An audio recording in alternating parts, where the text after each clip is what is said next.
সামনে আগামী 5 থেকে 6 বছরের মধ্যে ওয়েব ডেভেলপারের সংখ্যা মানে সিগনিফিক্যান্ট অ্যামাউন্ট অফ ইনক্রিজ করবে। ইট ওয়াজ এ ভেরি গুড ডিসিশন যে আমি ওয়েব অ্যাপ্লিকেশন ডেভেলপমেন্টে আমার ক্যারিয়ার তৈরি করছি। মূলত হচ্ছে এই কোর্সের যদি কেউ বলে যে what is the USP of this course, যেইটার কারণে এই কোর্সটা করা উচিত, সেটা হচ্ছে 5টা লাইভ সেশন, 5টা সাপোর্ট সেশন, অ্যামেজিং একটা এক্সপিরিয়েন্স আপনারা পাবেন ইন টার্মস অফ সাপোর্ট। কারণ সারাটা দিনই আপনি আসলে ক্লাস পাবেন। যে অনেকেই মনে করে মার্ন মানে শুধুই মঙ্গো, কিন্তু এই কোর্সে আমরা মঙ্গোর পাশাপাশি মাইসিকিউএলটাও ফোকাস করছি একদম সেম লেভেলে। এআই যত বেশি সামনে আগাবে, এআই যত বেশি সামনে আরও বেশি ইমপ্রুভ হবে, তত বেশি ওয়েব ডেভেলপারের চাহিদা বেড়ে যাবে। আসসালামু আলাইকুম এভরিওয়ান, আমি সাইদুর রহমান সেতু। আমার সাথে আছে সুমিত ভাই এবং হাসিন ভাই। আজকে হচ্ছে আমাদের মার্নস্ট্যাক ক্যারিয়ার পাথ ব্যাচ 4-এর কিছু প্রমোশনাল শুটিংয়ে আমরা আসছিলাম। সো একটু স্পেস পাইছি, ভাবলাম আমরা একটু বসে আড্ডা দিই, ক্যাজুয়াল কিছু কথাবার্তা বলি, গল্প করি। তো এই গল্পে আপনারাও আমাদের সঙ্গী হইতে পারেন। সো চলেন আমরা আমাদের আলোচনা বা আমাদের গল্প আজকে স্টার্ট করি। ভাই, আমার আপনার কাছে একটা ব্যাপার জানার ছিল। ধরেন এই যে বিপুল পরিমাণ স্টুডেন্ট বা লার্নাররা ভার্সিটি থেকে বের হচ্ছে, নতুন ক্যারিয়ারে জয়েন করতে চাচ্ছে, তো তারা আসলে অনেক কনফিউজ থাকে কোন ক্যারিয়ারটা চুজ করবে, আসলে ঠিক হবে কি না, অনেকগুলো ব্যাপার আছে। সো ওয়েব ডেভেলপমেন্টে কেউ যদি এখন আসতে চায়, ক্যারিয়ার হিসেবে যদি ওয়েব ডেভেলপমেন্ট চুজ করে, এটা আসলে কতটা ওয়াইজ ডিসিশন হবে এখন? আচ্ছা, এটা হচ্ছে কাইন্ড অফ জ্যোতিষী টাইপের প্রশ্ন, বাট আমার যেটা কথা সেটা হচ্ছে ওয়েব ডেভেলপমেন্ট আগেও যে জায়গায় ছিল এখন তার থেকে আরও বেটার হয়েছে। বিকজ একটা ডেটা থেকে দেখা যাচ্ছে যে সামনে আগামী 5 থেকে 6 বছরের মধ্যে ওয়েব ডেভেলপারের সংখ্যা মানে সিগনিফিক্যান্ট অ্যামাউন্ট অফ ইনক্রিজ করবে, মানে ডিমান্ড আরও বাড়বে। এই ডেটাই কিন্তু ওয়েবসাইট ডেভেলপমেন্ট তো সবারই লাগে, সবারই লাগে ওয়েবের একটা প্রেজেন্স। এক্স্যাক্টলি। এবং এখানে আমি একটা পয়েন্ট বলতে চাই, সেটা হচ্ছে যত বেশি এআই নিয়ে সবাই ভয় পাচ্ছে, এআই যত বেশি সামনে আগাবে, এআই যত বেশি সামনে আরও বেশি ইমপ্রুভ হবে, তত বেশি ওয়েব ডেভেলপারের চাহিদা বেড়ে যাবে। বিকজ এই যে এআই কোম্পানিগুলো যে তারা তাদের প্রোডাক্টটা বানাবে, সেই কোম্পানিগুলো কিন্তু focused on machine learning and হচ্ছে মডেল ডেভেলপমেন্ট, এইগুলো নিয়ে তারা কাজ করে, ডেটা অ্যানালাইসিস এগুলো নিয়ে কাজ করে। কিন্তু প্রোডাক্টটা বানানো হয়ে যাওয়ার পরে সেটাকে বিক্রয়যোগ্য করার জন্য ওয়েবসাইট লাগবেই। সেই জিনিসটাকে একটা ওয়েব বেসড প্ল্যাটফর্মে যদি সুন্দর করে প্লেসমেন্ট না করা যায়, তাহলে কিন্তু এআই প্রোডাক্টটাও চলবে না। সো ওয়েব ডেভেলপারের চাহিদাটা আরও বাড়বে। তবে হ্যাঁ, ওয়েব ডেভেলপারের স্ট্যান্ডার্ডটা ইনক্রিজ করবে। লাইক ফর এক্সাম্পল, আগে একটা নর্মাল সিম্পল একটা ভাঙাচোরা সাইট দেখলেও আমরা বলতাম ওয়াও, বাট এখন কি হচ্ছে, এখন যেটা হচ্ছে যে অনেক ফ্ল্যাশি, অনেক অ্যানিমেশন, অনেক সাটেল অ্যানিমেশন, অনেক কিছু দেখে আমরা মনে করি ওয়াও কি সুন্দর সাইট। এই ওয়াও বলার জিনিসটা না সামনের দিনে কঠিন হয়ে যাবে, আরো বেশি বড় কাজ করতে হবে যাতে মানুষ ওয়াও বলে। That's the thing. আচ্ছা সুমিত ভাই, এখানে আমার একটা কোশ্চেন আছে, সেটা হচ্ছে যে ওয়েব ডেভেলপমেন্ট আর ওয়েব অ্যাপ্লিকেশন ডেভেলপমেন্ট, এই দুইটার আসলে পার্থক্যটা কি? মানে কোনটাতে আসলে ফোকাসটা করা উচিত এখন? আচ্ছা, আমার কাছে যদি টেকনিক্যালি বলি, আমার কাছে দুইটা সেম, ঠিক আছে। কিন্তু যেটা এমনি ইন্ডাস্ট্রিতে মিন করা হয় ওয়েব ডেভেলপমেন্ট এবং web application development, web development বলতে কাইন্ড অফ মিড রেঞ্জে শুধু ওয়েবসাইট ডিজাইন করা বা জাতীয় কিছু একটা করা হয়, ডিজাইন এন্ড ছোটখাটো একটা সিএমএস আছে। ধরেন for example WordPress is a good example of web development, but ওয়ার্ডপ্রেসকেও ওয়েব অ্যাপ্লিকেশন ডেভেলপমেন্টের স্ট্যান্ডার্ডে নিয়ে যাওয়া যায়। লাইক আমি যদি এখন কমার্সের কথা চিন্তা করি, আমি যদি এখন এলিমেন্টরের কথা চিন্তা করি, ইটস এ $1 মিলিয়ন কোম্পানি, ঠিক আছে। সো কিভাবে হয়েছে? Definitely it's a web application. আবার এখানে ইন হাউস অনেক ওয়েব অ্যাপ্লিকেশন থাকে নিজেদের ইনভেন্টরি ম্যানেজ করার জন্য, তারপরে এই ধরনের কাজ আর কি। এক্স্যাক্টলি। তো যে জিনিসটা এখান থেকে আমি হাসিন ভাইকে মানে যেটা জানতে চাই আপনার কাছে, সেটা হচ্ছে আমার সবসময় ইন্টারেস্ট যে আপনি অ্যাবসলিউটলি নন টেক ব্যাকগ্রাউন্ডের একজন মানুষ, civil engineer, right, no relation with web or technology or whatever. হ্যাঁ, সো আপনাকে আসলে কোন জিনিসটা আপনাকে, এবং আপনি যেই এজের মানুষ বা যেই জেনারেশনের বিলং করেন, সেই জেনারেশনে ওয়েবসাইট বা ওয়েব ডেভেলপমেন্ট নিয়ে এতটা এনথুজিয়াজম কিভাবে আপনার মধ্যে আসলো? কারণ ওই প্যাশনটা তো তখন গ্রো করার মতো তেমন কিছু ছিল না আমাদের সামনে। ওয়াই ইট কেম, অ্যান্ড মানে আপনি কি এটার জন্য এখনো নিজেকে ব্লেসড মনে করেন কিনা যে আমি আসলে ঠিক ডিসিশন নিয়েছিলাম? আমি শেষের অ্যান্সারটা আগে দিয়ে দিই। আমি এখনো মনে করি যে ইট ওয়াজ এ ভেরি গুড ডিসিশন যে আমি ওয়েব অ্যাপ্লিকেশন ডেভেলপমেন্টে আমার ক্যারিয়ার তৈরি করছি। যদিও আমি সিভিল ইঞ্জিনিয়ার, তো সিভিল ইঞ্জিনিয়ারিংয়ের সাথে আমার লাস্ট সব কিছু শেষ হয়ে গেছে 2003-এ। আমি গ্র্যাজুয়েশন করছি, বের হয়ে গেছি, এরপর আমি আর কোনোদিন ওই দিকে লুক ব্যাক করি নাই। তো ওয়েব অ্যাপ্লিকেশনে আসার মেইন কারণটাই হচ্ছে পিএইচপি শেখা। পিএইচপি দিয়ে আমি শুরু করছি আমার ক্যারিয়ার, তারপরে চলে আসছি জাভাস্ক্রিপ্ট। এই দুইটা ল্যাঙ্গুয়েজই এত ইজি, এই দুইটা জিনিস নিয়ে কাজ করা। আর আপনারা জানেন যে ফ্রন্ট এন্ডে এখন ক্লায়েন্ট সাইডে কাজ করতে গেলে বেসিক্যালি জাভাস্ক্রিপ্ট ছাড়া আর কোনো সলিউশন নাই। আর জাভাস্ক্রিপ্টের আরেকটা বড় বেনিফিট আছে, ব্যাক এন্ডে তো আপনি অনেকগুলো ল্যাঙ্গুয়েজ পিক করতে পারেন, পাইথন হতে পারে, পিএইচপি হতে পারে, রুবি হতে পারে, অনেক রকমের ল্যাঙ্গুয়েজ। আরও একটা ইন্টারেস্টিং ল্যাঙ্গুয়েজ হতে পারে, সেটা হচ্ছে জাভাস্ক্রিপ্ট। জাভাস্ক্রিপ্ট শিখলে ফ্রন্টেও কাজ করা যাচ্ছে, ব্যাকেও কাজ করা যাচ্ছে, একটা দিয়েই দুইটা প্রবলেম আপনার সলভ। সো এই জিনিসটা আমার কাছে অনেক ইন্টারেস্টিং মনে হয়েছে। আর জাভাস্ক্রিপ্ট ইজ ফান। জাভাস্ক্রিপ্ট দিয়ে এত মজার মজার কাজ করা যায়, এত অ্যানিমেশনের কাজ করা বলেন, ইন্টারাকশনের কাজ করা বলেন, ইউআই এর কাজ করা বলেন, এইগুলো দিয়ে আমার কাছে মনে হয়েছে জাভাস্ক্রিপ্টে কাজ করাটা আমার জন্য অনেক মজা লাগে। তো আপনার যে কোশ্চেন, আমি ওয়েব অ্যাপ্লিকেশন ডেভেলপমেন্টে কেন আসলাম, আমার প্রথম দিকে আসার কারণটা ছিল যে আমি যদি ওয়েব অ্যাপ্লিকেশন ডেভেলপ করি বা ওয়েব ডেভেলপমেন্ট করি, সেটা আমি অনেক দ্রুত একটা মাস অডিয়েন্সের কাছে পৌঁছাইতে পারবো, যেটা আমি হয়তো ডেস্কটপ অ্যাপ্লিকেশনে ওই সময়ে পৌঁছানোটা আমার জন্য একটু টাফ ছিল। তো এই থেকে আমি একটা ইউনিভার্সিটির জন্য ডেটাবেস তৈরি করতে, যে স্টুডেন্ট ডেটাবেস, স্টুডেন্ট পোর্টাল তৈরি করতে, যে বেসিক্যালি আমার ওয়েব অ্যাপ্লিকেশন আসে। তারপর এই যে আমি মজাটা পেয়ে গেছি, আমি আসলে আর ছাড়তে পারি নাই। তো এখন পর্যন্ত দেখতেছেন আমি অনেক রকমের ভার্সেটাইল টুল নিয়ে কিন্তু লেগেই আছি। আমি সেতু অনেকদিন আমরা একসাথে কিন্তু ইনফ্যাক্ট মার্ন ব্যাচ যে থার্ড যে ব্যাচ ইন্টারেক্টিভ কেয়ারের, আমরা কিন্তু সেটাও একসাথে কন্টিনিউ করেছি। তো এখানে আমার একটা ছোট কোশ্চেন আছে, সুমিত ভাই, আশা করি আপনি আপনার অ্যান্সার পেয়ে গেছেন। সেতু, তোমার কি মনে হয় যে আমাদের এই যে আমরা গত ব্যাচে একসাথে কন্টিনিউ করলাম এবং এখনো কন্টিনিউ করতেছি, তোমার এক্সপিরিয়েন্স কেমন স্টুডেন্টদের পার্সপেক্টিভ থেকে, প্লাস অ্যাজ এন ইনস্ট্রাক্টর তোমার এক্সপিরিয়েন্স কেমন? আচ্ছা ভাই, আমাদের সবচেয়ে বড় চ্যালেঞ্জ যেটা ছিল যে আমরা যখন মার্নের ব্যাচ 3 নিয়ে কাজ করছি, আমাদের আসলে প্রচুর স্টুডেন্ট ছিল, যথেষ্ট স্টুডেন্ট ছিল। এই এত সংখ্যক স্টুডেন্ট নিয়ে ক্লাস শুরু করার পরে সবচেয়ে বড় চ্যালেঞ্জটা হচ্ছে এদের ধরে রাখা। বিকজ আমাদের স্টুডেন্টদের ভিতরে এখনো একটা যে টেন্ডেন্সি যে হয়তো আমি মোটিভেশন দিয়ে এই জিনিসটা কমপ্লিট করতে পারবো, আমার মেন্টর প্যানেল আমাকে মোটিভেশন দিবে, সাপোর্ট থেকে মোটিভেশন দিবে, আমি আসলে এটা কমপ্লিট করতে পারবো। বাট এই ব্যাপারটা তা না, এখানে only motivation is not enough. আমরা যেটাতে জোর দেওয়ার চেষ্টা করছি যে ওর মোটিভেশনের সাথে সাথে ডিসিপ্লিন কিভাবে আসলে ইমপ্লিমেন্ট করা যায়, সেই ব্যাপারটা আমরা জোর দেওয়ার চেষ্টা করছি। সো এটা তাহলে এখন আমাদের চিন্তার ব্যাপার ছিল যে কিভাবে তাহলে আমরা এটা করতে পারি। কারণ আমরা যদি লাইভ ক্লাস নেই, আমরা এটা করতে পারবো, আমরা উইকে 3টা লাইভ ক্লাস নিতে পারবো। তখন আমরা যেটা করলাম যে আমরা ডেইলি 5টা সাপোর্ট সেশন অ্যারেঞ্জ করার চিন্তা করলাম, যে ডেইলি যদি 5টা সাপোর্ট সেশন অ্যারেঞ্জ করে 5 বেলা হইলেও ওর এখানে আসা দরকার, ও কানেক্টেড থাকবে। তার মানে শুধুমাত্র মোটিভেশন এখানে ওর মুখ্য ব্যাপার না, ও একটা ডিসিপ্লিন ওয়েতে ওর কোর্সটা কমপ্লিট করতে পারবে। আবার অনেকে যেটা হয় ভাই, অনেকে আবার নানান কারণে ঝরে পড়ে, তো দেখা যায় কি যে তারা আবার কামব্যাক করতে চায়। ওই কামব্যাকের জায়গাটা তো সে লাইভ ক্লাসে গিয়ে অনেক সময় খুঁজে পায় না, মিল খুঁজে পায় না, বা মনে করে যে আমি পিছিয়ে পড়ছি। দ্যাটস ওয়াই আমাদের তখন এই সাপোর্ট সেশনের মাধ্যমে ওদেরকে আবার ট্র্যাকে ফেরানো হয় আর কি। সো এটা ছিল স্টুডেন্ট পার্সপেক্টিভ থেকে আমাদের মেইন ইন্টেনশন, যে আমরা ডিসিপ্লিনে বেশি ফোকাস দেবো মোটিভেশনের চাইতে।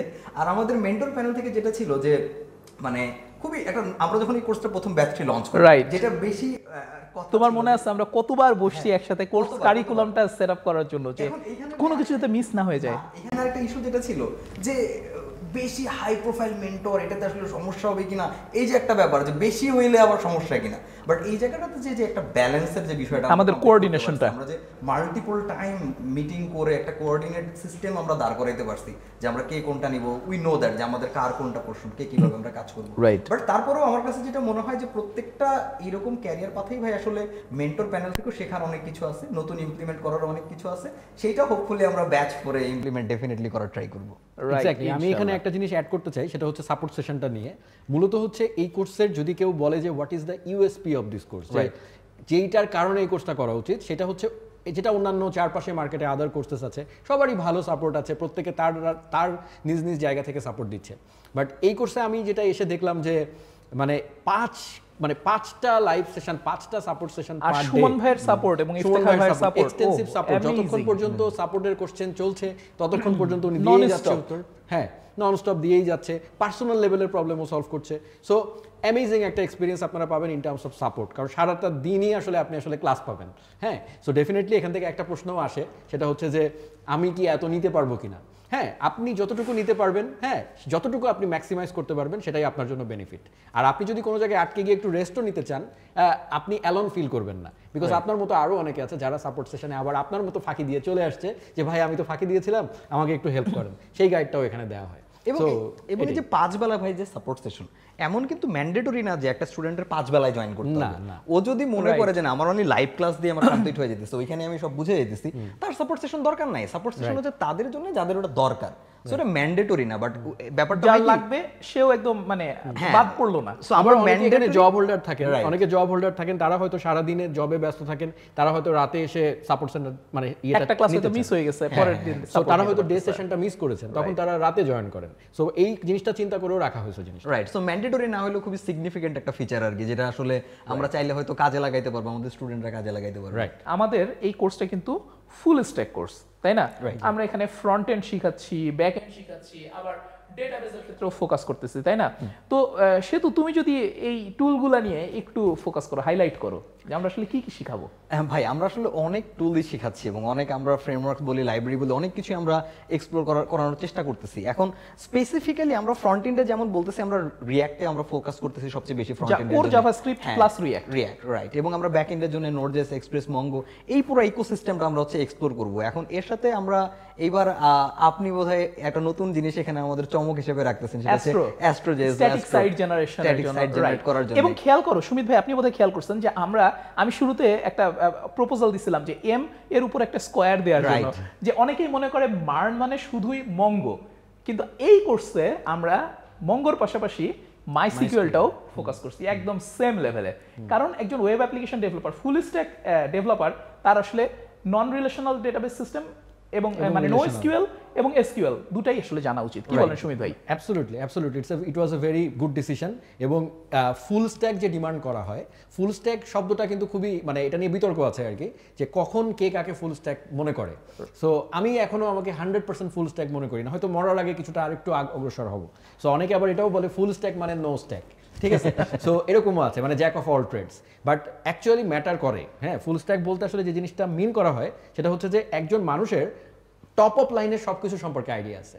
যেমন আপনি যদি মঙ্গো দিয়ে আপনার জীবনের ক্যারিয়ার শুরু হয় এবং আপনি যদি সারা জীবন NoSQL দিয়েই পড়তে থাকেন, তাহলে you will have no idea about the relational database. Exactly. এবং আপনি যখন রিয়েল লাইফে এই ছেলেগুলোই যখন জবে যাবে, তখন যদি ওই কোম্পানি বলে আমাদের ডাটাবেস তো MySQL, তখন তো ওই ছেলেটা ঘাবড়ে যাবে যে আমি তো MySQL এর কিছুই জানি না।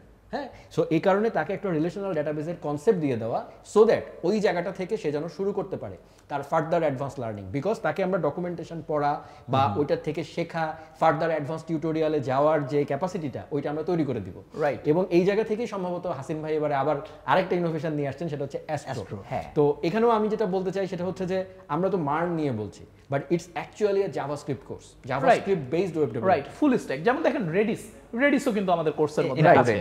রাইট। সো তার মানেটা কি? তার মানে হচ্ছে যে এই যে জাভাস্ক্রিপ্ট বেসড যে ব্যাপারগুলো, আজকে অ্যাস্ট্রো আছে, হয়তো এই কোর্সটা শেষ হলে নতুন একটি জাভাস্ক্রিপ্ট লাইব্রেরির উদ্ভব হতে পারে। রাইট। তখনই কি আপনি ঘাবড়ে যাবেন? মানে ব্যাপারটা অনেকটা যদি আমরা এভাবে দেখি যে আপনি ড্রাইভিং শিখেছেন, হ্যাঁ, এখন আপনার ক্যারিয়ার শুরু হয়েছে এসএক্স ক্যারিনা লম্বা গাড়ি দিয়ে। এখন আপনি কি করলেন? আপনি একটু বড়লোক হয়েছেন, আপনার টাকা পয়সা হয়েছে, আপনি কি করলেন? আপনি প্রিমিয়তে শিফট করলেন।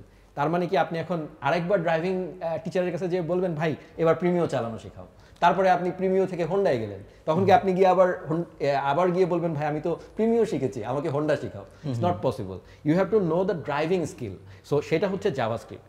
এই জিনিসটা বোঝানোর জন্যই অ্যাস্ট্রোর কম্প্যারিজনটা রাখার জন্য, যে এখন যেটা ধরা হয় জাভাস্ক্রিপ্ট মানেই রিয়্যাক্ট, জাভাস্ক্রিপ্ট মানেই Next JS, but it's not true.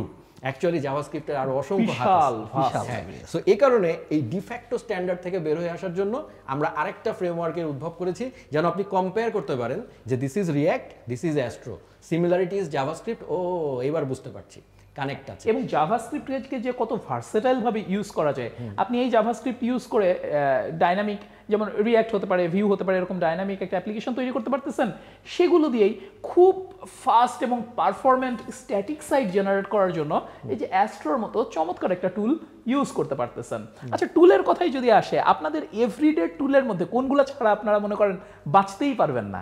যেমন একটা আমি যদি বলি গিট ছাড়া আমার পক্ষে স্টে করা সম্ভব না এজ এ ডেভেলপার। অ্যাবসলিউটলি। আপনারা আর কি টুল ইউজ করেন? আমার ভাই টুলের প্রতি ডিপেন্ডেন্সি একটু কম, বাট মানে আমি একটু টুল ফ্রিক না খুব একটা, বাট যেটা লাগে আমি করে রাখি এবং ওটার খুব একটা ডিটেলসে যায় না, যখন যেটুকু প্রয়োজন হয় জেনে নেই। যেমন আমার একদম অ্যাডাপটিভ, মানে অ্যাডাপটিভ হচ্ছে গিট তো আমাদের লাগেই, ওটাকে কেউ টুল ধরেই না এখন, ওটা তো আমার বেসিক।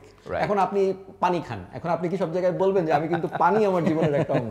এটা তো বলবেন না। সো গিট কাইন্ড অফ ডেভেলপারের জন্য এটা। এরপরে থাকে হচ্ছে কি, আমি যদি বলি VS কোড সবসময় আমার প্রয়োজন হচ্ছে, এটা একটা। আর ব্রাউজার তো আছেই, this is the most important tool. হ্যাঁ, আর এর বাইরে আমি এমনিতে যদি আমি নোট টেকিং অ্যান্ড অন্যান্য যেসব ব্যাপারগুলো আছে, এগুলো আমি মোটামুটি ডিফল্টগুলোই ব্যবহার করি। ম্যাকের যে ডিফল্ট নোট আছে সেটাই ব্যবহার করি। ইট সার্ভস মাই পারপাস। এটা সিঙ্কও হচ্ছে, সব কিছু হচ্ছে। প্লাস হচ্ছে আমার যখন নোশন ইউজ করি মাঝে মাঝে, হ্যাঁ, আমার ট্র্যাকিং করার জন্য। বাট হ্যাঁ, আমি হয়তো জিরা বা এরকম হাই লেভেলের টাস্ক ম্যানেজার আমার পার্সোনাল কাজের জন্য খুব একটা ইউজ হয় না, প্রফেশনাল কিছু কাজের জন্য ব্যবহৃত হয়। এটা আমার ক্ষেত্রে। সেতুর ক্ষেত্রে হয়তো ডিফারেন্ট হতে পারে, কারণ সেতুর আবার হার্ডওয়্যার ফ্রিক, ওর আবার দেখা যাচ্ছে যে কিবোর্ডের উপরে, কিবোর্ড একটা টুল কিন্তু হার্ডওয়্যার টুল, তো ওর দেখা যাচ্ছে কিবোর্ডের ওই কিটাও চেঞ্জ করা লাগে, হ্যাঁ, যে ওইটাও তুলে ফেলে ও আরেকটা কি লাগায়, হ্যাঁ। তো এটা ডিপেন্ড করে আমার কতটুকু প্যাশন আছে কোন টুলের প্রতি, আমি কোনটা নিয়ে কাজ করি। সো এটাই, সেহেতু তোমার ভাই মানে আপনি এত সে আমার পুরনো স্মৃতি জাগাই দিলেন আর কি, মেকানিক্যাল কিবোর্ডের যে এন্টায়ার একটা ওয়ার্ল্ড। সো ওইটা আসলে মানে এখন টুল তো আপনি যেটা বলেন সফটওয়্যার হইতে পারে, হার্ডওয়্যার হইতে পারে, দুইটা টুলের উপরে আমাদের আসলে খুব বেশি থাকে। যেমন ভিএস কোডের কথা খুব বেশি জরুরি কেন, যেমন ধরেন আমি যেই স্ট্যাক নিয়ে কাজ করি না কেন বা যেই ফ্রেমওয়ার্ক বা লাইব্রেরি নিয়ে কাজ করতেছি না কেন, এন্ড অফ দ্য ডে আমার করিডোরে আসতে হইতেছে।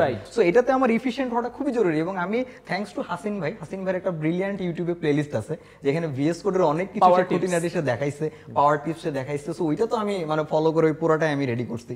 সো আমার ওই এনভায়রনমেন্ট না হইলে আমার হয় না, মানে আমার হচ্ছে ওইটা লাগবে। আমি এখানে একটা জিনিস ছোট্ট অ্যাড করব, বর্তমান সময় যেটা এখন আমার একদম ইন্টিগ্রাল পার্ট, ইভেন আমি মোবাইলেও ইউজ করতে হচ্ছে, চ্যাট জিপিটি। ডিপেন্ডেন্সিটা এমন ভাবে এসে গেছে, সেটা আপনি চ্যাট জিপিটি করেন আর ক্লড করেন। আমি মোস্টলি আমার content like I am not very good at English, আমার কাছে মনে হয় ইন রাইটিং ইংলিশ। সো দেখা যাচ্ছে যে আমার কোনো মেইলের রিপ্লাই দেওয়া বা এই ধরনের কাজ কারবার যখন আসে, আমি মোস্টলি একটা সামারি আমি ওকে বলে দেই এলোপাথারিভাবে ভুলভাল ইংলিশে, ও আমাকে সুন্দর করে গুছায় দেয়। এই পারপাসে আমি খুব বেশি ইউজ করি চ্যাট জিপিটি। আরেকটা পারপাসে আমি ব্যবহার করছি, এবং সেটা আমি স্টুডেন্টদের জন্য বলবো, যে কোডিং এর ক্ষেত্রে আপনারা মনে করতে পারেন যে chat GPT can B a very good help, but okay helper হিসেবে ব্যবহার করতে গেলে আপনার পুরো কনসেপ্ট থাকা লাগবে, রাইট? বিকজ আমি চ্যাট জিপিটিকে দিয়ে একটা টোটাল কিছু করাই নিতে পারি নাই, হ্যাঁ। ও কিন্তু টোটালটা একসাথে হিউম্যানের মতো করে নিতে পারে না। ওকে আপনাকে নিজে কনসেপ্ট জানলে আপনি আপনার মোনোটোনাস কাজগুলো ওকে দিয়ে করিয়ে নিয়ে হয়তো আপনি কোড করে ফেলেছেন, আপনার কোডটা আপনার পছন্দ হচ্ছে না, আরেকটু বেটার কিভাবে করা যায়, then you can drop the code in ChatGPT window এবং ওকে বলতে পারেন তুমি আমাকে একটু সুন্দর করে দাও তো, ঠিক আছে? ও আপনাকে সুন্দর করে একটা রিরাইট করে রিফ্যাক্টর করে দিবে। রিফ্যাক্টর, টেস্টিং, এই পারপাসগুলোতে আমি মোস্টলি চ্যাট জিপিটি ব্যবহার করি, ঠিক আছে? কমেন্টিং, ইনফ্যাক্ট গুড কমেন্টিং, সেগুলো চ্যাট জিপিটি খুব ভালো করতে পারে। ভাই আমি যতটুকু জানি যে আপনারা যখন শুরু করছেন তখন কিন্তু আমাদের ভিএস কোডও ছিল না, তখন হচ্ছে প্লেন টেক্সট এডিটরে কোড করতে হইতো, তখন কোনো সাজেশন ছিল না, নাথিং, নোটপ্যাড প্লাস প্লাসে। সো আমরা অনেক সময় শেখার ক্ষেত্রে তখন ওই সময় আমাদের যারা মেন্টররা ছিল তারা কিন্তু রেকমেন্ডও করতো যে তুমি এক্সট্রা সাজেশন না নিয়ে নিজে লেখো, লেখাতে তুমি এফিশিয়েন্ট হও আর কি। এখন তো কত সাজেশন, কত কিছু, বাট আমরা কোপাইলট আমরা আমাদের কোর্সে ভাই যে জিনিসটা করতেছি, যে আমরা যখন এত টুলস নিয়ে কথা বলি, টুলস বলেন, ফ্রেমওয়ার্ক বলেন, লাইব্রেরি বলেন, এইগুলাতে আমি যেটা দেখছি যে বিগিনার যারা, ওরা অনেক কনফিউজড হয়ে যায় যে ভাই আমার এত কিছু শিখতে হবে। বাট আপনি যদি একটু ভাই মনোযোগ দিয়ে দেখেন যে পৃথিবীতে যত ধরনের স্কিল ডেভেলপমেন্টের লার্নিং পাথ আছে, সব জায়গায় একটা প্যাটার্নটা ধরতে পারা হচ্ছে সবচেয়ে ইম্পর্টেন্ট। আপনি চেস শিখতে যান, ভিডিও এডিটিং শিখতে চান, বা যাই শেখেন না কেন, programming, web development, it's all about pattern recognition. So pattern রিকগনিশনটা এত বেশি ইম্পর্টেন্ট আমি মনে করি ভাই এই টুল লার্নিং এর ক্ষেত্রে, যে আপনি যদি ভিএস কোড খুব ভালো মতো বোঝেন যে এটার কিভাবে কাজ করতেছে, এটার প্যাটার্নটা কি, আপনি অন্য করিডোরে কিন্তু ইজিলি শিফট করতে পারবেন। ওরাও মোরালেস সেম এটাকে কিন্তু ইমপ্লিমেন্ট করার ট্রাই করছে ওদের সিস্টেমে। সো আমরা ভাই আমাদের স্পেসিফিক এই মার্চটাকে যে কোর্সে আমরা যেভাবে কাজ করছি, ধরেন বিগিনার দিনে তো আমার একটু বেশি কাজ করার সুযোগ হয়েছে। সো ওদের আমি আসলে এই প্যাটার্ন রিকগনিশনের উপরে বেশি জোর দিয়েছি যে ভাই টুল তোমার আজকে এটা আছে, কালকে এটা রিপ্লেস হবে, বাট তোমার যদি এই স্কিল সেটটা তৈরি হয় যে আমি প্যাটার্ন রিকগনাইজ করতে পারি এন্ড ওই অনুযায়ী আমি নিজেরই মডিফাই করতে পারি, দেন আমার মনে হয় না যে আসলে কোনো টুল বা কোনো এআই কোনো কিছুই আমাকে আসলে রিপ্লেস করতে পারে। সেটা আমাকে যেটা করতে পারে আমার কাজকে আরো এফিশিয়েন্ট করতে পারে। সেতুর এই কথায় আমার একটা কথা মনে পড়লো, ছোট্ট একটু অ্যাড করে রাখি, সেটা হচ্ছে ডটনেট ডেভেলপমেন্টের কথা মনে পড়লো। I was never into ডটনেট, but আমি দেখতাম ডটনেট ডেভেলপাররা কিভাবে কোড করে। আমার সাথে পরিচিত একজন খুব, আমার একটা অফিসে আমি জব করতাম, সেখানে আমি দেখেছি ওরা জাস্ট প্রথম একটা অংশ লিখতো অনেক আগে, আমি কিন্তু অটো কমপ্লিট হয়ে যেত, ডট দিয়ে এরপরে দেখলাম এরকম করতো, ঠিক আছে, বাট এর পরেরটা auto. So kind of web development এখন ওই পর্যায়ে চলে গেছে, but I have to no যে আমি কোথা থেকে শুরু করব, ফাউন্ডেশন। হ্যাঁ, এটাই। আমি একটা ছোট্ট টুলের উপর ফোকাস করতে চাই, সেটা হচ্ছে কমান্ড লাইনের সাথে ফ্যামিলিয়ার হওয়া।